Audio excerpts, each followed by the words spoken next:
The Spaniards see this as the worst constitutional crisis since 1981, when soldiers stormed into the Spanish parliament and started a military coup. That was the early years of the democracy.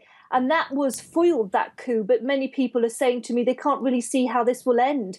They're hoping that there won't be violence, and they're hoping that there won't be more tensions exacerbated through what happens today. But they say that there's been a hatred on both sides created through this. Many of them blame Mariano Rajoy, the Prime Minister, for dragging his feet over the last 5 years. When the first calls for a referendum started. But others blame the independence movement, saying that they really will stop at nothing and that they aren't worried about breaking up the country. They've seen that there's been protests held in the Basque region, which has, of course, a history of violent separatism. And people are saying, really, this has brought tensions to the fore, that Spain is a country that has a violent past, and they are worried that this day could play out very badly indeed.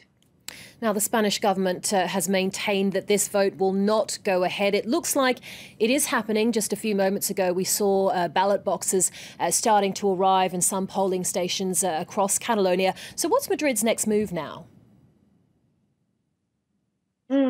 Well, the Spanish government has persisted in saying that this vote won't go ahead, and I think they will be relatively pleased with the fact that it's not going to be a normal vote, as Carles Puigdemont, the president, had promised. We've just heard many of the news websites now are quoting sources close to the Catalan government as saying that it is okay for people to turn up at any polling station. They don't need to go to their assigned polling station, and nor do they need to take their voting card in the normal sense, as would happen in a normal election.